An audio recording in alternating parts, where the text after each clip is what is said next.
Witamy wszystkich, z tej strony Wojtek Spóła. Andrzej Spóła, czyli ojciec i syn.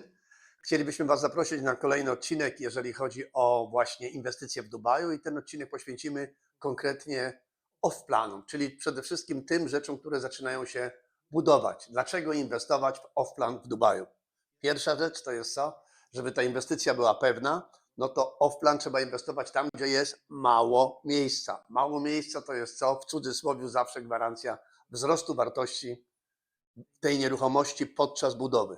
Tak, są w sumie dzielnice, prawda, gdzie już zostało bardzo mało nowych działek do sprzedaży, żeby tam po prostu zbudowały się budynki. No i wiadomo, że jak jest cena działki droga, no to wiadomo też, że co? Reszta wartość idzie do góry.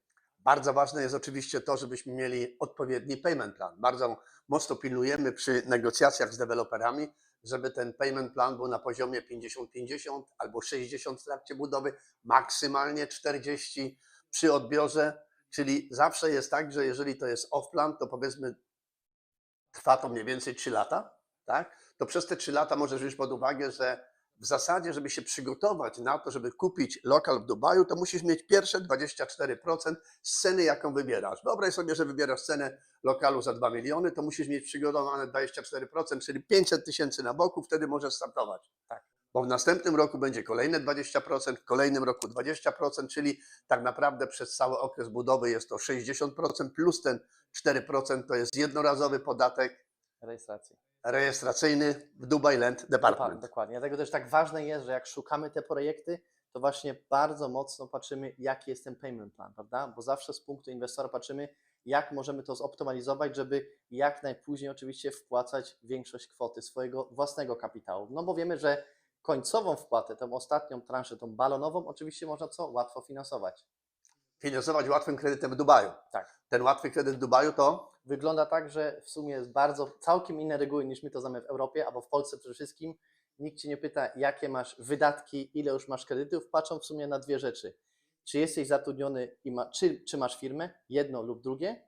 I oczywiście z tym jest jakiś dochód. To może być nawet 6 tysięcy złotych miesięcznie. A druga rzecz, czy masz saldo stałe na koncie, czyli ostatnie powiedzmy 3 miesiące musi być średnio od 35 tysięcy zwyż na Twoim koncie. I to może być raz 30, raz 25, ale średnia powinna być 35. I wtedy bank patrzy, dobrze, jesteś zatrudniony lub masz firmę, tak, masz jakiś dochód z tego oczywiście i masz całe saldo na koncie, dobrze, dajemy Ci kredyt. To wszystko trwa maksymalnie 6 tygodni i masz już promesę od banku, zanim tak naprawdę podpisujesz finałową umowę, że tak, kredyt zostaje Ci dopisany. oczywiście jest jeden warunek. Masz promesę wtedy, kiedy współpracujesz z ludźmi, którzy są bardzo poważni, Tak. a nie tylko ci, którzy mówią, że kredyt oczywiście łatwo jest dostać. Ja Wam powiem tak, mamy partnera, z którym współpracujemy, jeżeli chodzi o finansowanie, na 10 finansowań i 11 załatwia. To chyba jest konkretna odpowiedź. Wiadomo, dlatego mówię, że z partnerami, których my znamy i sprawdziliśmy, prawda, że wiemy dokładnie, jak ten proces wygląda. Dokładnie. Następna rzecz to jest co? Przede wszystkim, no, można by powiedzieć tak w zasadzie od samego początku, trzeba by zaznaczyć, że to jest tak, tam gdzie jest mało działek, ale też deweloper. Z Tak. kim, z jakim deweloperem rozpoczynamy, jak to się mówi, naszą podróż, bo bardzo, bardzo ważna jest jakość i jeszcze raz jakość i tutaj oczywiście współpracujemy z najlepszymi, można by powiedzieć tak, w głównej mierze pracujemy też z takim deweloperem, gdzie wyobraź sobie, że jesteś w fazie budowy, tak?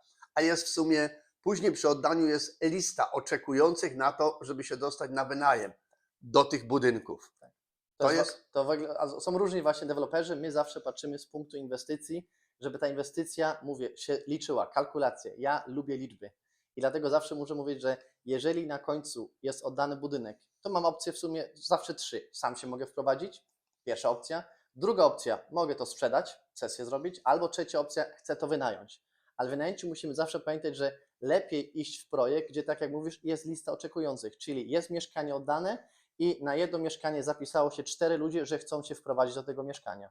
I jeszcze powiem jedną rzecz, w tej samej dzielnicy, ten sam, mówię, budynek obok jest inny deweloper, my mamy 20, nawet 30% może mieć wyższy wynajem. O czym to świadczy? Świadczy to tylko i wyłącznie o tym, że ludzie chcą bardzo koniecznie być tutaj tym ostatecznym, tym ostatnim użytkownikiem, czyli właścicielem tego lokalu. A to wynika z prostej przyczyny, że te budynki są zupełnie inaczej budowane, większa przestrzeń tych pomieszczeń, tych wspólnych. Extras z budynki to są przede wszystkim też te rzeczy, które musimy zawsze wiedzieć, że ludzie, którzy później mieszkają w Dubaju, oni chcą mieć wygodę. Tak I oni jest. są w stanie zapłacić za tą wygodę. Czyli on Dokładnie. mówi tak, jeżeli ja mam 60 metrów basen w swoim budynku, czyli dłuższy niż na olimpiadzie, to ja jestem w stanie za to zapłacić, bo ja cenię sobie życie, ja cenię sobie jakość życia. Ja chcę pływać rano i mieć super wypas. Ja chcę mieć saunę, ja chcę mieć tam, gdzie robię jogę, widok na przykład na downtown. To są szczegóły, którzy inni deweloperzy na to nie patrzą, a my właśnie szukamy dokładnie takie perełki.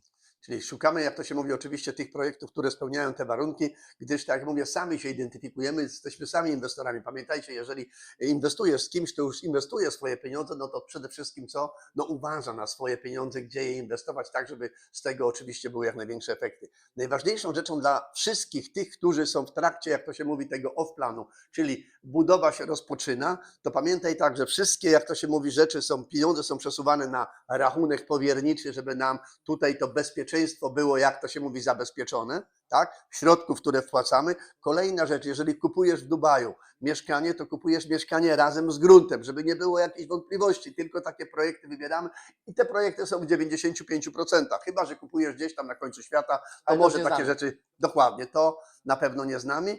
I jeszcze jest jedna bardzo ważna rzecz, tak, że to, że inwestujesz w Dubaju, to pamiętaj o jednej rzeczy, że Dubaj Plan 2040 to jest coś, co nam przede wszystkim pomaga, że my nie wydajemy ani złotówki, a otoczenie się wokół nas zmienia. Najczęstsze chyba pytanie. Wojtek, Andrzej, ale skąd wiecie, że Dubaj dalej będzie się rozrastał? Skąd, dlaczego te ceny mają dalej wzrastać? Bo jest właśnie wizja. Ale nie taką wizją, jak my znamy w Europie, że jest wielka wizja. Tu jest plan. I ten plan jest sprawdzany co roku. I realizowany. I realizowany właśnie. Co trzeba zrobić, żeby dojść do tego celu? I Dubaj wyraźnie powiedział, do 2040 populacja się podwoi. PKB 2033 już ma się podwoić, czyli jeszcze szybciej. I to wszystko powoduje jedną rzecz. Coraz więcej ludzi się przekonuje do Dubaju, że to nie jest tylko marzenie, ale to są realia, to są fakty. Tu jest naprawdę popyt. Ludzie przyjeżdżają jako turyści, zostają jako end user, jako człowiek, który potem już tu się wprowadza i chce tu żyć. I stąd się bierze właśnie ten popyt. No i chcę powiedzieć jeszcze jedną rzecz, że jeżeli masz takie lokalizacje jak Marina, jak Downtown, jak Business Bay, to pamiętaj o jednej rzeczy, albo pierwsza linia brzegowa, Pierwsza linia to brzegowa. pamiętaj o jednej rzeczy, że najważniejszą rzeczą jest to, że dla tych ludzi jest oczywiście ta możliwość udostępnienia tego lokalu, wynajmu tego lokalu, tak? I dzisiaj możemy powiedzieć, że 2024 już jest prawie 20 milionów turystów, którzy odwiedzili Dubaj, czyli to jest top destynacja na świecie, która ściąga najwięcej turystów, jeżeli chodzi o to miasto i to nam daje kolejną gwarancję, że przede wszystkim jeżeli masz lokal w dobrym oczywiście miejscu na krótko i długoterminowy najem, to wtedy masz pewnego klienta, no bo przecież ten 20 milionów gdzieś musi mieszkać. I najważniejsza rzecz to jest oczywiście popyt, popyt, popyt i popyt. I wszędzie tam, czy to jest Polska, czy to jest Turcja, czy to jest, powiedzmy, czy to jest Dubaj, to pamiętajcie o jednej rzeczy, że jeżeli z miasta uciekają ludzie, to co? Ceny spadają. Jeżeli do miasta przyjeżdżają ludzie, a jeżeli to przyjeżdża jeszcze podwójna ilość przez te wszystkie lata, to tutaj decydującym wskaźnikiem na sukces, jeżeli chodzi o Dubaj, to jest przede wszystkim naturalny popyt. Popyt, jeszcze raz popyt. Dlatego też mówimy, że szukamy właśnie i tak dobieramy te lokalizacje, że my już w sumie wybiegamy 2-3 lata do przodu. My dzisiaj tak naprawdę z tymi projektami kupujemy już przyszłość. My Tak. wiemy, gdzie będzie linia metra, dlatego w te projekty inwestujemy, żeby była właśnie dobra komunikacja. My wiemy, że prosta sprawa, pierwsza linia brzegowa, już nic przed nami nie powstanie. Czyli co? Inwestycja. A jednak w Dubaju, jakby nie było, jest też już ograniczona ilość pierwszej linii brzegowej. Dlatego to są te perełki, które szukamy. Absolutnie tak i jeszcze, tak jak mówisz, że najważniejszą rzeczą jest to, że ty jeżeli kupujesz z tymi, którzy sami inwestują, to właśnie my patrzymy przede wszystkim na to, co tutaj będzie już za 3 lata. I to jest nasz, jak to się mówi, tak naprawdę punkt, który bardzo mocno poświęcamy czas. Jakie tu będzie otoczenie, co tutaj będzie dookoła, bo to ci daje, jak to się mówi, dokładnie wskaźnik tego, że jak już się zaczyna budować rok, półtora, to nagle mówisz, kurczę, jak to było na ostatnim przykładzie. Klient zainwestował 3 lata temu 1 020 000, tak? Dzisiaj 4. lokal, ostatni, sprzedaje za 2 570 000 po 3 latach.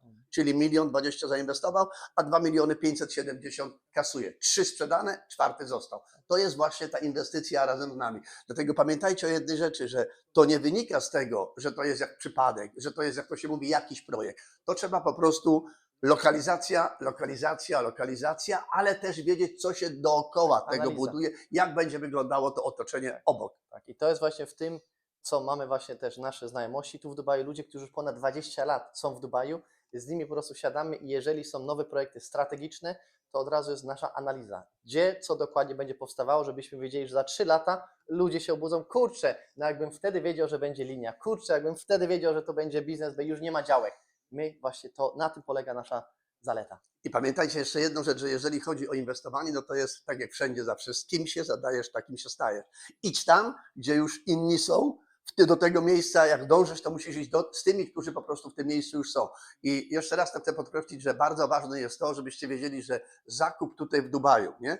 Jeżeli ty jesteś z Europy, to dokładnie prawo spadkowe jest takie same jak ty u nas w Europie. Czyli jeżeli ja kupuję i jestem żonaty, mamy wspólność majątkową, gdyby mnie się coś stało, to połowę tego, jak to się w majątku dostaje tutaj żona, a połowę idzie, jak to się mówi, na części porównej, na dzieci porównej części. Natomiast jeżeli ty chcesz sobie zagwarantować, że mówisz tak, ja chcę zrobić swój indywidualny plan, nie ten europejski, to mamy oczywiście kancelarię, z którą współpracujemy i w ciągu po prostu pół godziny masz testament online zrobiony, czyli możesz być nawet, jak to się mówi w Polsce, tu jest notariusz online i podzielisz sobie tak, mój wnuczek 10%, moja sąsiadka 15%, mój brat 20% i tak dalej, i tak dalej. Pamiętajcie, że to są rzeczy, które my zwracamy właśnie uwagę, bo to dzisiaj trzeba na tym etapie zwracać na te rzeczy uwagę, żeby po prostu pieniądze, które inwestujesz, były zabezpieczone dla całej rodziny, a nie, że jak to się coś się buduje, o pewnych rzeczach zapomniałem. Dlatego mówię, dla nas jest ważne, żebyście zrozumieli, my tak naprawdę przeszliśmy sami, no bo sami przeszliśmy tę drogę od A do Z. Patrzymy wszystkie szczegóły i jeżeli z nami rozmawiacie, to zauważycie, my dokładnie te szczegóły, które wy nas pytacie, sami pytaliśmy się i dlatego zwracamy dokładnie na to wszystko uwagę. Od 2010 latamy do Dubaju, to znaczy tutaj przebywamy w Dubaju, a natomiast prawie ponad 4 lata jesteśmy rezydentami w Dubaju, czyli mieszkamy już na co dzień, chociaż tak jak powiedziałem, że najważniejsze jest to, że inwestorami jesteśmy już trochę wcześniej, tylko dlatego z inwestorów dzisiaj, jak to się mówi, po tych wszystkich doświadczeniach, tak jak Wojtek powiedział, możemy Wam podać z pierwszej ręki, ponieważ wszystko przechodziliśmy od założenia firmy do pierwszych zakupów, ostatnich zakupów i to jest najważniejsze, żebyście się zadawali z tymi, którzy wydają swoje pieniądze, bo wtedy macie, jak to się mówi, prawdopodobieństwo bardzo, bardzo, bardzo, bardzo wysokie, że wasze zyski będą podobne. Jeżeli chcecie się dowiedzieć, jakie są aktualnie najbardziej atrakcyjne projekty, każdy poniedziałek o 20 robimy webinar. Jest bezpłatny webinar po to, żeby Wam pokazać, jak Dubaj funkcjonuje, ale przede wszystkim też pokazać Wam właśnie te wisienki, gdzie aktualnie są najciekawsze projekty z różnych projektów, z różnych oczywiście deweloperów. Czyli zapisz się w linku obok i możesz oczywiście bezpłatnie uczestniczyć w tego typu webinarach. Mniej więcej za godzinę czasu dostaniesz komplet informacji, jak będziesz potrzebował dokładnie szczegóły, to wtedy spotkamy się również indywidualnie. Zapraszamy absolutnie na nasz webinar, który da Wam na aktualne projekty, które mamy w tej chwili do dyspozycji. Bardzo miło nam było, z tej strony Wojtek. Dziękuję, Andrzej, ojciec i syn.